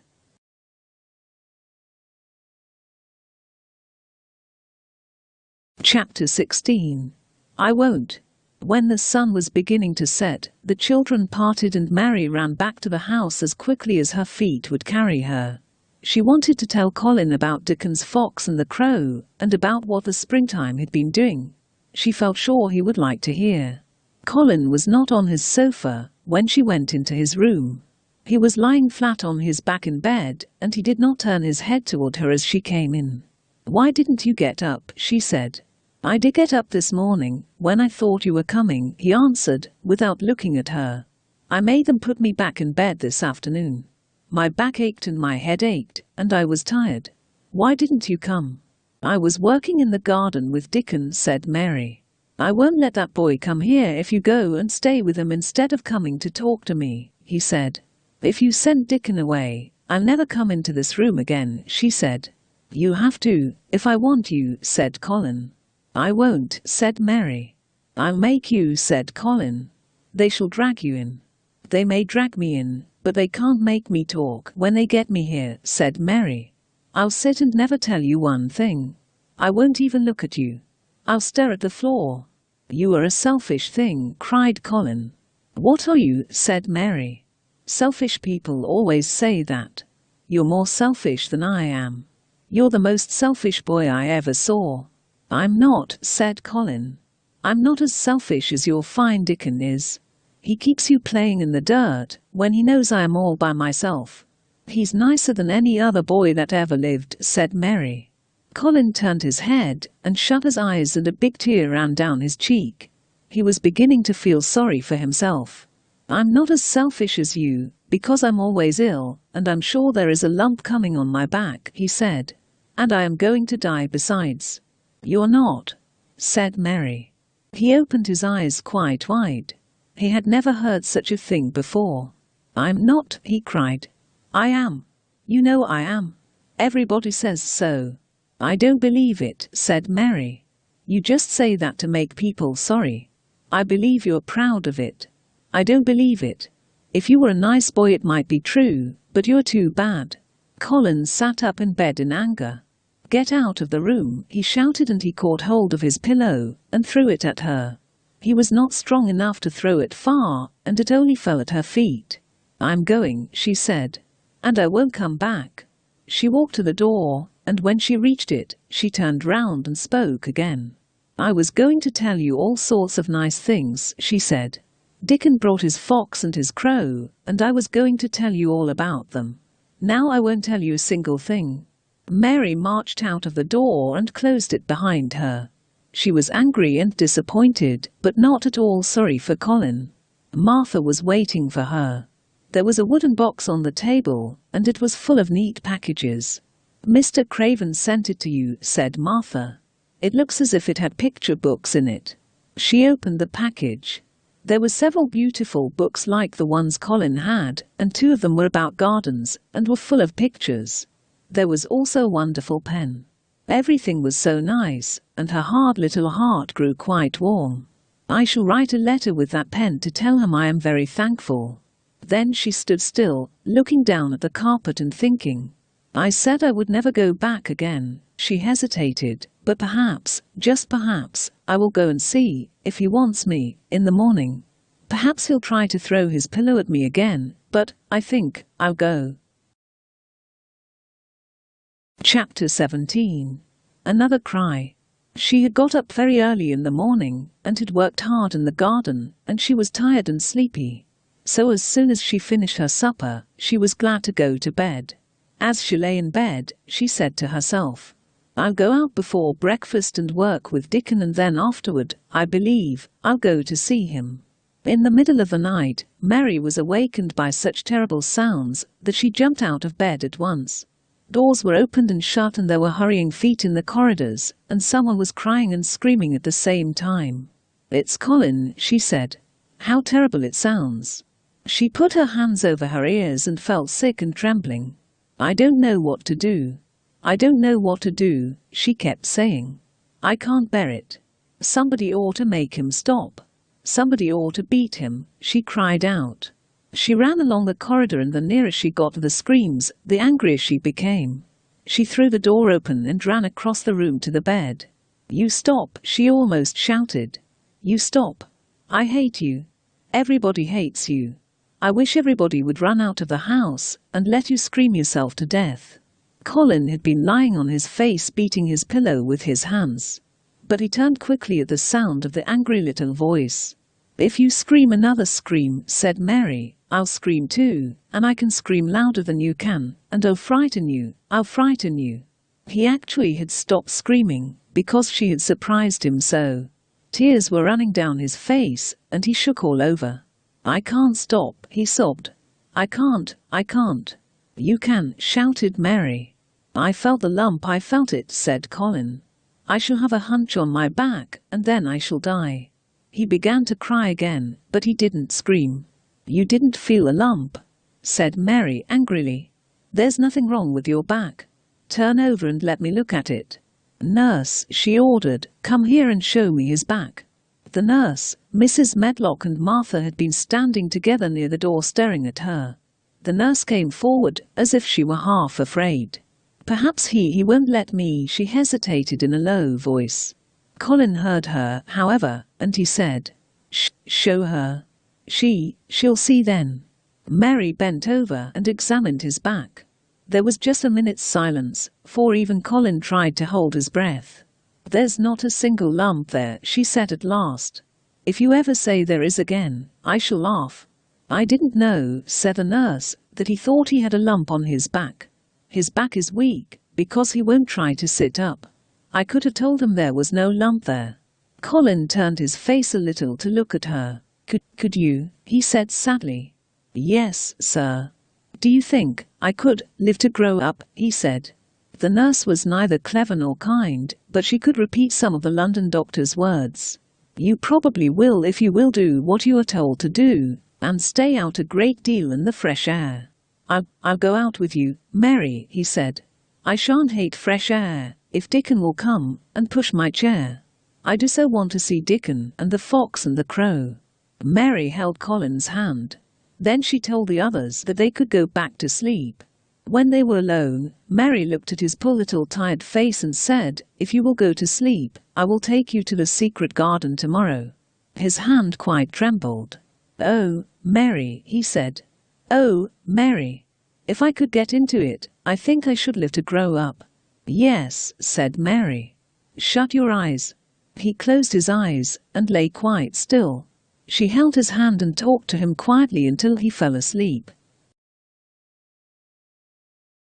Chapter 18. We must waste no time. Mary got up late the next morning. After breakfast, she went into Colin's room. He was in bed. His face was white, and there were dark circles round his eyes. I'm glad you came, he said. My head aches, and I ache all over, because I'm so tired. Are you going somewhere? Mary went to his bed. "I won't be long," she said. "I'm going to Dickon, but I'll come back. Colin, it's something about the garden." His whole face lighted up. "Oh, is it?" he cried out. "I dreamed about it all night. I lie and think about it until you come back." In 5 minutes Mary was with Dickon in their garden. The fox and the crow were with him again, and this time he had brought 2 squirrels. "I came over on the pony this morning," he said, "and I brought these 2 in my pockets. This one is called Nut and this other one's called Shell." When he said Nut, one squirrel jumped onto his right shoulder, and when he said Shell, the other one jumped onto his left shoulder. When they sat down on the grass, Captain sat at their feet, Soot listened on a tree, and Nut and Shell smelt about close to them. Mary told her story about Colin, and Dickon felt sorry for him.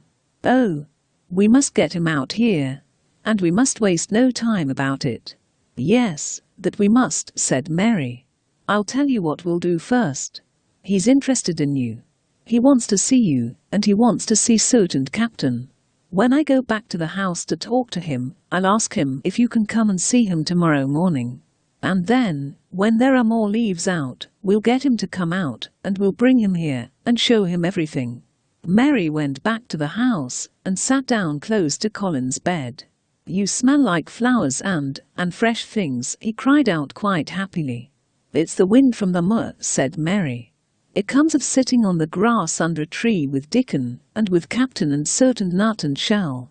It seemed as if Colin could never hear enough of Dickon and Captain and Soot and Nut and Shell, and the pony whose name was Jump. "I want to see Dickon," said Colin.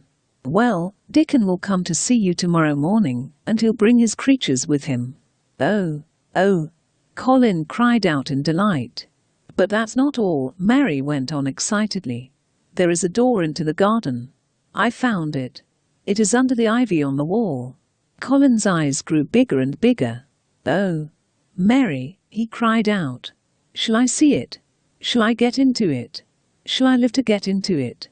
He held her hands and dragged her toward him. "Of course you'll see it," said Mary. "Of course you'll live to get into it. Don't be silly." Chapter 19. It has come. In the afternoon Dr. Craven came to visit Colin. He was surprised when he entered his patient's room. As Mrs. Medlock opened the door, he heard laughing. Colin was on his sofa, and he was sitting up quite straight looking at a picture in a book and talking to Mary. "I am sorry to hear you were ill last night, my boy," Dr. Craven said a little nervously. "I'm better now, much better," Colin answered. "I'm going out in my chair in a day or 2, if it is fine. I want some fresh air." Dr. Craven sat down by him and felt his pulse. "It must be a very fine day," he said, "and you must be very careful not to tire yourself." "Fresh air won't tire me," said Colin. "My cousin knows how to take care of me. I am always better when she is with me. She made me better last night. A very strong boy I know will push my wheelchair." That night Colin slept without once awakening. And when he opened his eyes in the morning he lay still and smiled. He felt so curiously comfortable. His mind was full of the plans he and Mary had made yesterday, of the garden, and of Dickon and his wild creatures. It was so nice to have things to think about. And he had not been awake more than 10 minutes, when he heard feet running along the corridor and Mary was at the door. The next minute she was in the room, and had run across to his bed. "You've been out? There's that nice smell of leaves," he cried. She had been running, and her hair was loose and her face was pink. "It's so beautiful," she said. "You never saw anything so beautiful. It has come. It has come, the spring. Dickon says so." "Has it?" cried Colin. He actually sat up in bed. "Open the window," he added, laughing. The window was opened wide, and fresh smells and birds' songs were pouring through. "That's fresh air," she said. "Breathe it and breathe it." And he did as she told him, drawing in long deep breaths over and over again, until he felt that something quite new and pleasant was happening to him. Mary was at his bedside again. "Things are coming up out of the earth," Mary went on. "The seeds we planted are up, and Dickon has brought the fox and the crow and the squirrels and a newborn lamb." She was describing it with great joy, and Colin was drawing in long breaths of air when the nurse entered. When she saw the open window, she said, "Are you sure you are not cold, Master Colin?" "No," was the answer. "I am breathing long breaths of fresh air. It makes you strong. I am going to get up to the sofa for breakfast. My cousin will have breakfast with me." The nurse went away. When Colin was on his sofa, and the breakfast for two was put upon the table, he said to the nurse, "A boy, and a fox, and a crow, and 2 squirrels, and a newborn lamb are coming to see me this morning. Bring them upstairs as soon as they come. I want them here." "Yes, sir," she answered. They ate their breakfast with the morning air pouring in upon them. Colin's breakfast was a very good one, and Mary watched him with serious interest. "You will begin to get fatter just as I did," she said. "I never wanted my breakfast when I was in India, and now I always want it." "I wanted mine this morning," said Colin. "Perhaps it was the fresh air. When do you think Dickon will come?" "In about 10 minutes." Mary held up her hand. "Listen," she said. "Did you hear that?" "Yes," he answered. "That's the newborn lamb," said Mary. "He's coming." Dickon's footsteps came nearer and nearer along the corridor. "If you please, sir," announced Martha, opening the door. "If you please, sir, here's Dickon and his creatures." Dickon came with a smile. The newborn lamb was in his arms, and the little red fox walked by his side.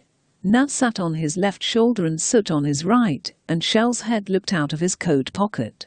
Colin slowly sat up and stared and stared. Colin had never talked to a boy in his life, and he was so pleased and curious that he did not even think of speaking. Dickon walked over to Colin's sofa and put the newborn lamb quietly on his lap. "It is a bit hungry," said Dickon. He knelt down by the sofa and took a feeding bottle from his pocket. Then he began to feed the lamb. After that, the lamb fell asleep. Then Dickon explained how he had found the lamb just as the sun was rising 3 mornings ago. Then they looked at the pictures in the gardening books, and Dickon knew all the flowers and knew exactly which ones were already growing in the secret garden. "I'm going to see them," cried Colin. "I am going to see them." "Yes, you must," said Mary quite seriously. "And you must lose no time about it." Chapter 20. I shall live forever, and ever, and ever. But they had to wait more than a week. There were some very windy days, and they were afraid Colin might catch a cold. Every day Dickon came in to talk about what was happening on the moor, and preparations had to be made before Colin could be taken to the garden in secret. No one must see the chair and Dickon and Mary after they turned a certain corner and entered upon the walk outside the ivy-covered walls. No one must ever suspect that they had a secret. People must think that he was simply going out with Mary and Dickon because he liked them. They had long talks about their way. They would go as if they were looking at the plants. One day, Colin asked Mr. Roach to come to his room. When he entered, he found Colin sitting in an armchair. A young lamb was standing by him as Dickon was giving it milk from its bottle. "Oh, you are Roach, are you?" said Colin. "I sent for you to give you some very important orders." "Very good, sir," answered Roach. "I am going out in my chair this afternoon," said Colin. "If the fresh air agrees with me, I may go out every day. When I go, none of the gardeners are to be anywhere near the long walk by the garden walls. No one is to be there. I shall go out about 2 o'clock, and everyone must keep away until I send word that they may go back to their work." "Very good, sir," replied Mr. Roach. When Mr. Roach left, Colin said, "It's all safe now. And this afternoon I shall see it. This afternoon I shall be in it." Dickon went back to the garden with his creatures, and Mary stayed with Colin. Colin was very quiet before the lunch came, and he was quiet while they were eating it. Mary wondered why, and asked him about it. "What are you thinking about now?" she asked.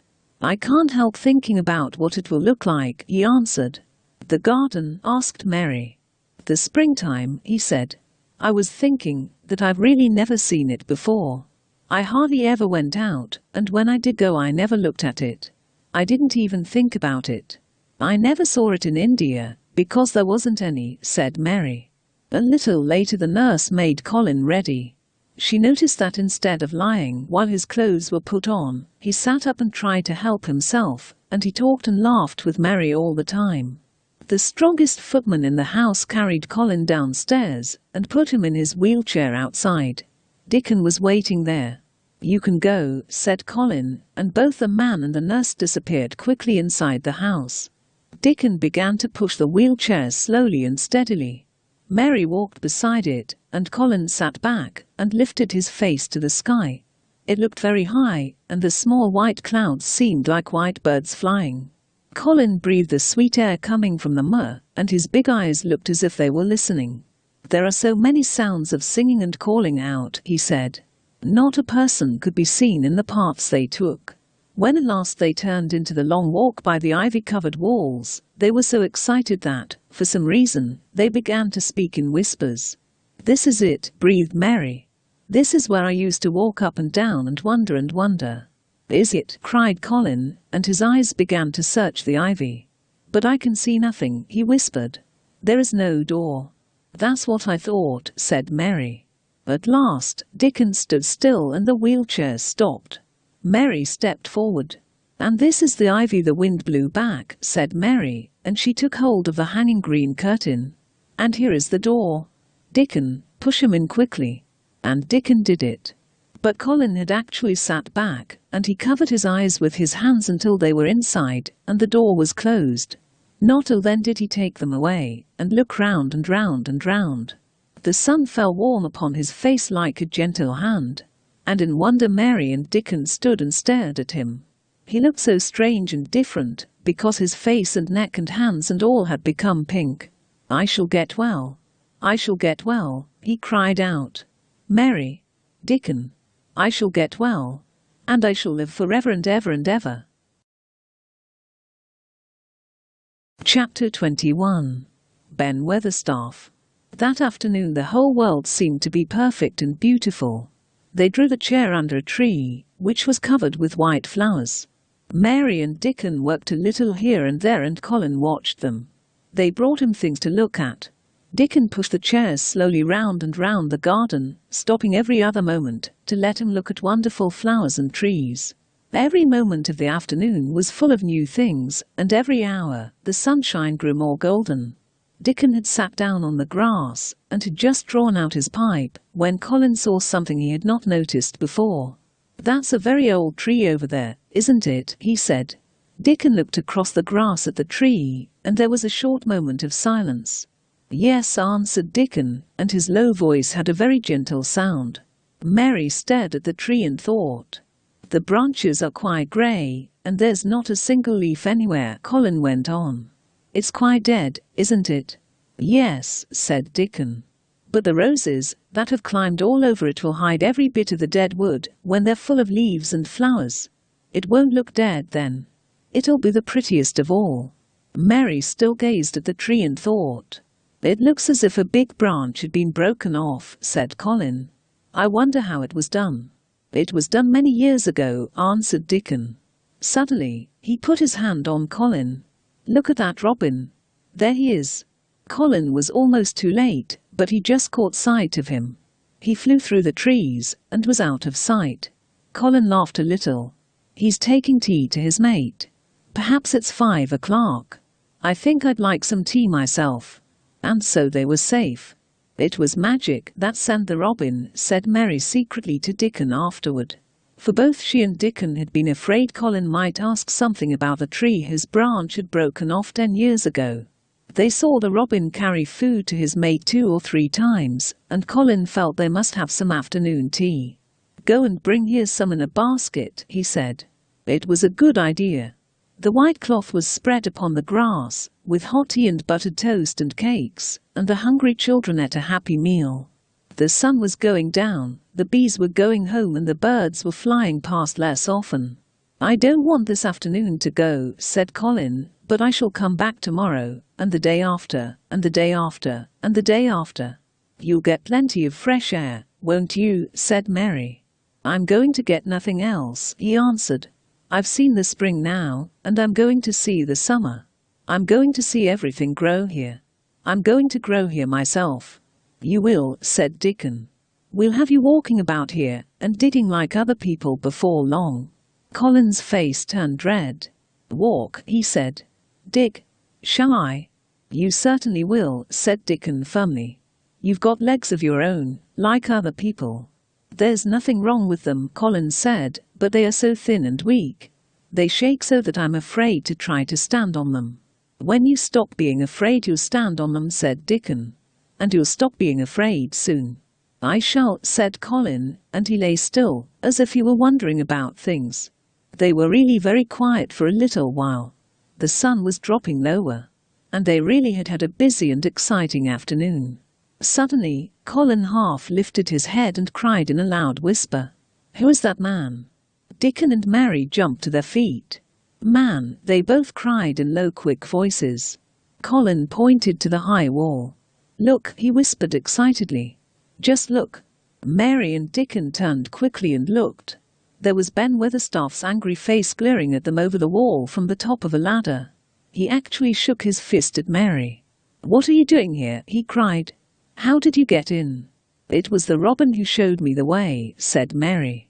Ben stopped shaking his fist very suddenly when he stared over her head at something coming over the grass toward him. The wheelchair stopped right under Ben Weatherstaff's nose. It was really no wonder his mouth dropped open. "Do you know who I am?" asked Colin. Ben Weatherstaff fixed his red old eyes on what was before him, as if he was seeing a ghost. He did not say a word. "Do you know who I am?" asked Colin again. "Answer." Ben Weatherstaff put his hand up and passed it over his eyes and over his forehead, and then he did answer in a trembling voice. "Oh, it's you," he said. "How did you come here?" "But you're the poor cripple." Colin's face turned red, and he sat straight up. "I'm not a cripple," he cried out angrily. "I'm not." "He's not," cried Mary. "He's not got a lump at all. I looked and there was none there, not one." You haven't got a crooked back," said Ben in a trembling voice. "No," shouted Colin. "You haven't got crooked legs?" asked Ben. It was too much for Colin. His anger and pride made him forget everything, and filled him with a strength he had never known before. "Come here," he shouted to Dickon. Dickon was by his side in a second. Dickon held Colin's arm, the thin legs were out, and the thin feet were on the grass. Colin was standing straight and looking strangely tall. "Look at me. Just look at me, you. Just look at me." "He's as straight as I am," cried Dickon. Suddenly tears ran down Ben's old cheeks as he struck his old hands together. He cried out, "what lies they tell. You're thin and white, but you haven't got a lump. God bless you." Dickon held Colin's arm strongly, but the boy had not begun to shake. He stood straighter and straighter and looked Ben Weatherstaff in the face. "I'm your master," he said, "when my father is away. And you are to obey me. This is my garden. Don't dare to say a word about it. You get down from that ladder and go out to the long walk, and Miss Mary will meet you and bring you here. I want to talk to you. We did not want you, but now you will have to be in the secret. Be quick." Ben Weatherstaff's old face was still wet with tears. It seemed as if he could not take his eyes from thin straight Colin standing on his feet. My God," he almost whispered. And then he suddenly remembered himself and said, "Yes, sir. Yes, sir." Chapter 22. When the sun went down. When Ben's head was out of sight, Colin turned to Mary. "Go and meet him," he said, and Mary flew across the grass to the door under the ivy. "I can stand," Colin said, and his head was still held up.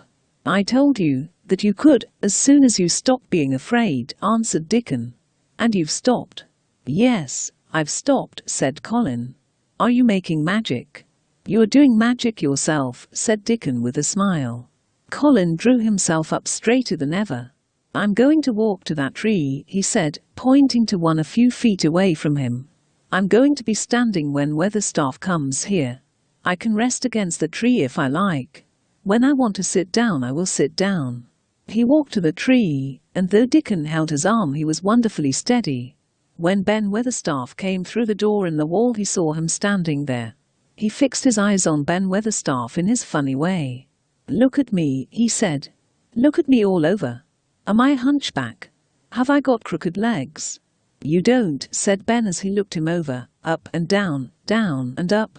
When I saw you put your legs on the ground in such a hurry I knew you were all right. Sit down and give me your orders. Colin sat down on a cushion under the tree. What work do you do in the gardens, Weatherstaff? He asked. Anything I'm told to do, answered old Ben. I used to work in this garden. Your mother was fond of it.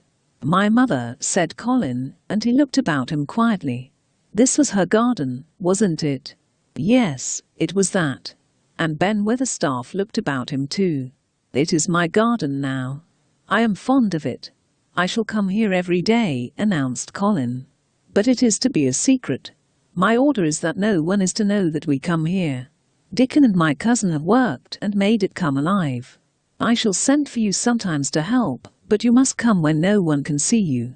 Yes, I'll know, sir, answered Ben. On the grass near the tree Mary had dropped her little spade. Colin put out his hand and took it up. His thin hand was weak, but he drove the end of the spade into the soil and turned some over. Ben and the other children looked on with interest. You said you would have me walking about and digging here like other people. This is only the first day and I've walked, and here I am digging. How'd you like to plant a bit of something? Asked Ben. I can get you a rose in the pot. Go and get it, said Colin, digging excitedly. Quick, quick. I want to do it before the sun goes quite down. Ben Weatherstaff brought the rose from the greenhouse. Here, my boy, he said, handing the plant to Colin. Set it in the earth yourself just as the king does when he goes to a new place. The thin white hands shook a little as Colin set the rose in the hole and held it while old Ben filled in the earth. It's planted, said Colin at last. And the sun is only slipping over the edge. Help me up, Dickon. I want to be standing when it goes. That's part of the magic. And Dickon helped him, and when the sun slipped over the edge and ended the strange lovely afternoon for them, there he actually stood on his 2 feet, laughing.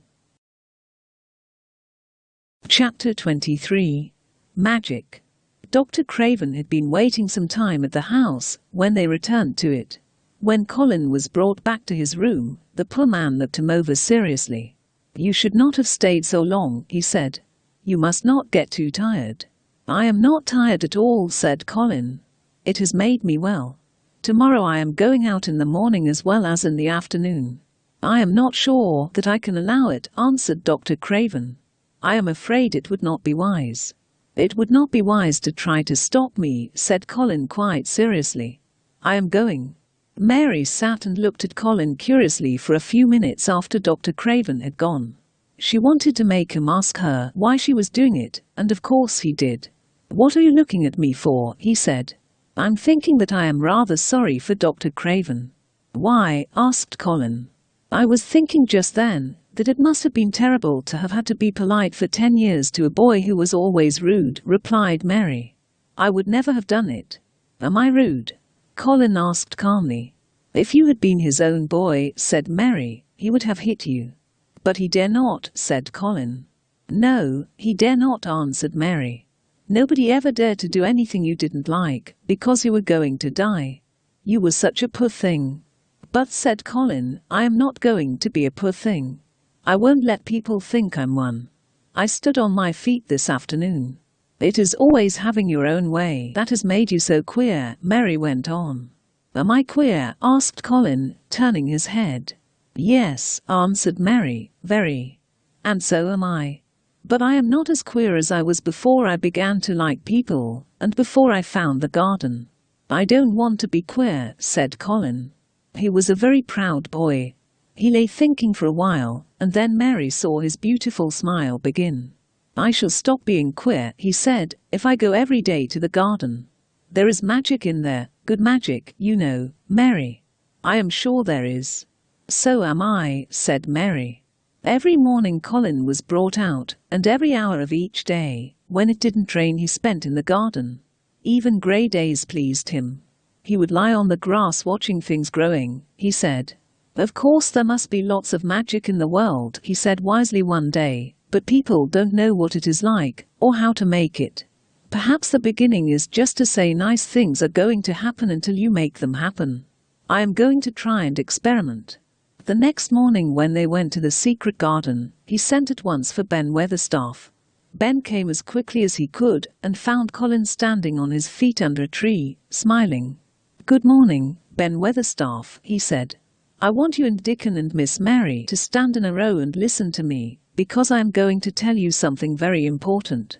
"Yes, yes, sir," answered Ben Weatherstaff.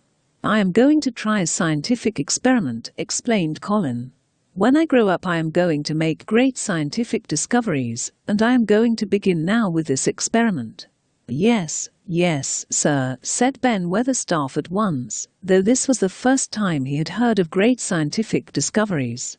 "The great scientific discoveries I am going to make," he went on, "will be about magic. Magic is a great thing and hardly anyone knows anything about it except a few people in old books, and Mary a little. I believe Dickon knows some magic, but perhaps he doesn't know he knows it. I am sure there is magic in everything, only we do not know how to get hold of it, and make it do things for us, like electricity and horses and steam." Weatherstaff became quite excited, and really could not keep still. "Yes, yes, sir," he said, and he began to stand up quite straight. "The magic in this garden has made me stand up, and know I am going to live to be a man. I am going to get some, and put it in myself to make me strong. I don't know how to do it, but I think that, if you keep thinking about it, and calling it, perhaps it will come." When I was going to try to stand that first time, Mary kept saying to herself as fast as she could, "You can do it. You can do it," and I did. I had to try myself at the same time, of course, but her magic helped me, and so did Dickon's. Every morning and evening, and as often in the daytime as I can remember, I am going to say, "Magic is in me. Magic is making me well. I am going to be as strong as Dickon, as strong as Dickon. And you must all do it too. That is my experiment. Will you help, Ben Weatherstaff?" "Yes, yes, sir," said Ben Weatherstaff. "Yes, yes."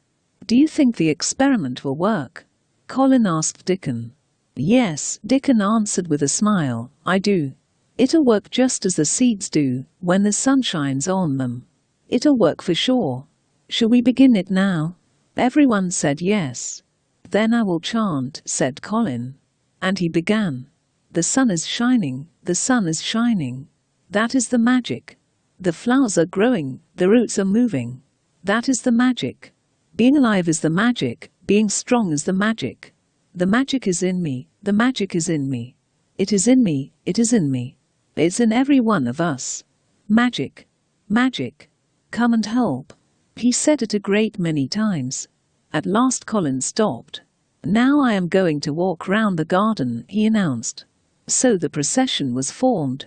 Colin was at its head with Dickon on one side and Mary on the other. Ben Weatherstaff walked behind, and the creatures followed them, the lamb and the fox, the white rabbit and the crow. The procession moved slowly. Every few yards it stopped to rest. Colin leaned on Dickon's arm, and privately Ben Weatherstaff kept a sharp lookout. But now and then Colin took his hand from its support, and walked a few steps alone. His head was held up all the time, and he looked very proud. "The magic is in me," he kept saying. "The magic is making me strong. I can feel it. I can feel it." Once or twice he sat down on the grass, and several times he paused in the path and leaned on Dickon, but he would not give up until he had gone all round the garden. "I did it. The magic worked," he cried. "That is my first scientific discovery." "What will Dr. Craven say?" said Mary. "He won't say anything," Colin answered, "because he will not be told. This is to be the biggest secret of all. No one is to know anything about it until I have grown so strong that I can walk and run like any other boy. I shall come here every day in my chair, and I shall be taken back in it. And I won't let my father hear about it until the experiment has quite succeeded. Then sometime when he comes back, I shall just walk into his study and say, 'Here I am like any other boy. I am quite well, and I shall live to be a man. It has been done by a scientific experiment.'" "He will think he is in a dream," cried Mary. "He won't believe his eyes." "He'll have to believe them," said Colin. Chapter 24. The Curtain. After a while the boy began to move about as the others did. And each day, Colin and Mary would do exercises to make themselves strong. They would stand under the trees and move their arms and legs and heads about. One morning, when there was a rain, the children had to stay in the room. Colin had to remain on his sofa, because it was not safe to get up and walk about. "Now that I am a real boy," Colin said, "my legs and arms and all my body are so full of magic that I can't keep them still. They want to be doing things all the time. Do you know that, when I waken in the morning, Mary, I feel as if I must jump out of bed and shout myself. If I did it, just think what would happen." Mary laughed. "The nurse would come running and Mrs. Medlock would come running and they would be sure you had gone crazy, and they'd send for the doctor," she said. Colin laughed too. He could see how they would all look, how astonished to see him standing.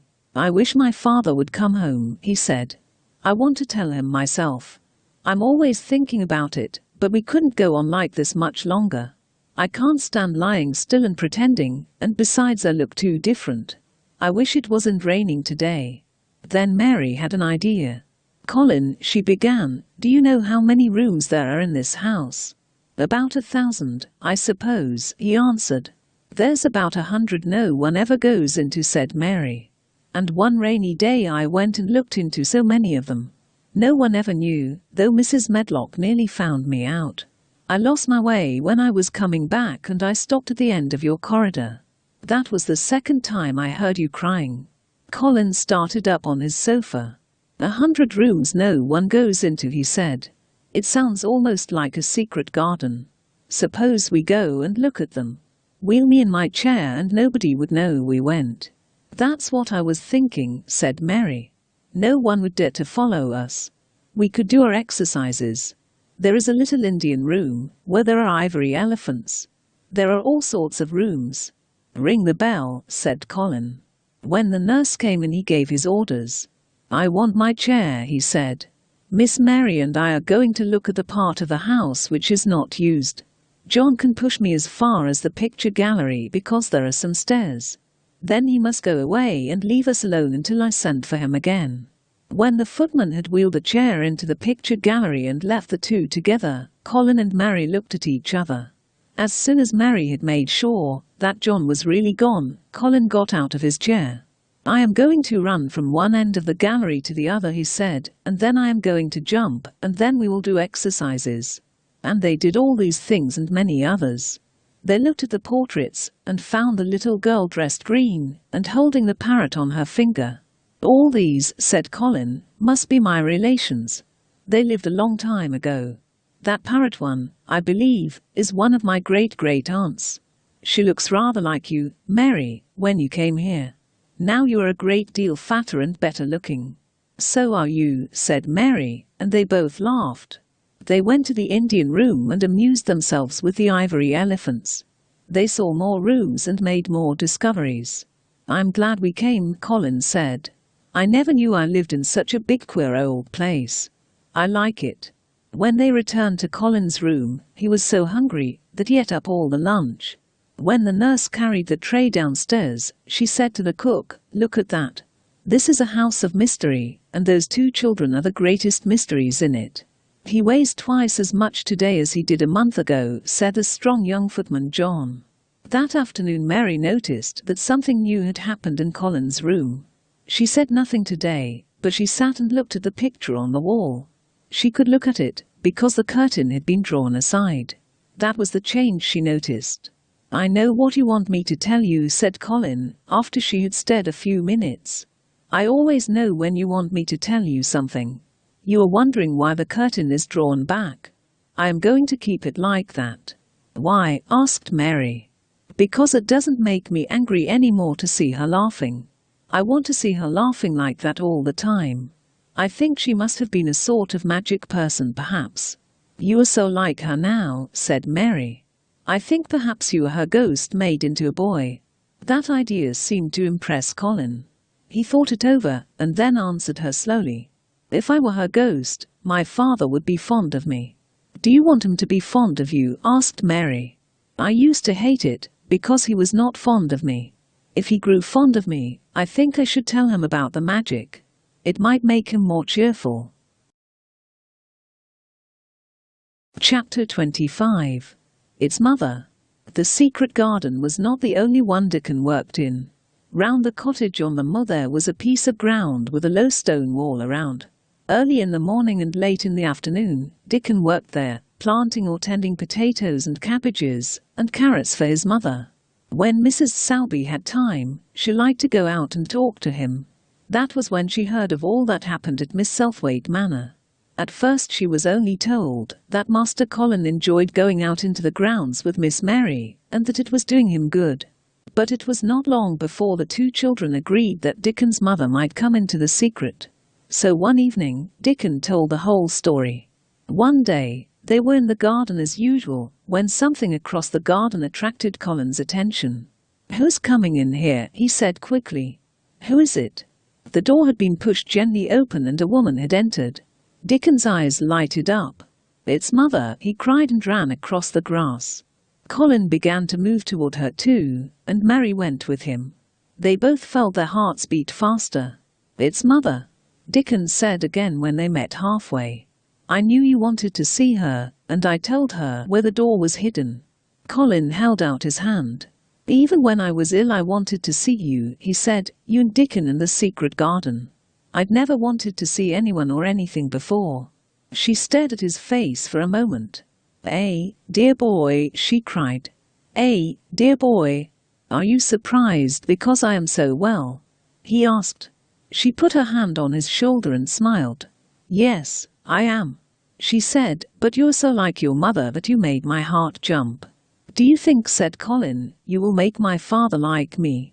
"Yes, certainly, dear boy," she answered. "He must come home, he must come home." Ben Weatherstaff, who had been working near a rosebush, came up to them. "Susan Sowerby," he said. "Look at the boy's legs." Susan Sowerby laughed. "They're going to be fine strong boy's legs soon," she said.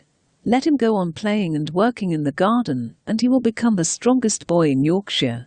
Susan Sowerby went round their garden and was told the whole story of it. Colin walked on one side of her and Mary on the other. She bent over the flowers and talked about them as if they were children. She had brought a basket of food, and when the hungry hour came, she sat down with them under their tree and watched them eat their food. She was full of fun and made them laugh at all sorts of strange stories.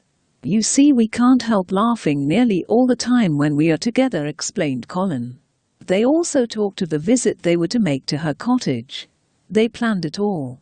They were to drive over the Moor and have lunch out of doors. They would see all the 12 children in Dickon's garden and would not come back until they were tired. Chapter 26. In the garden. While the secret garden was coming alive and two children were coming alive with it, there was a sad man wandering about certain faraway beautiful places in Austria. Most strangers thought he must be either half mad or a man with some hidden crime. He was a tall man with a drawn face and crooked shoulders. Mr. Craven had travelled far and wide since the day he saw Mary in his study, and told her she might have her bit of earth. He had been in the most beautiful places in Europe, though he had remained nowhere more than a few days. One day, he realized that for the first time in 10 years a strange thing had happened. He was in a wonderful valley. He walked a long way. At last he felt tired, and threw himself down to rest by a stream.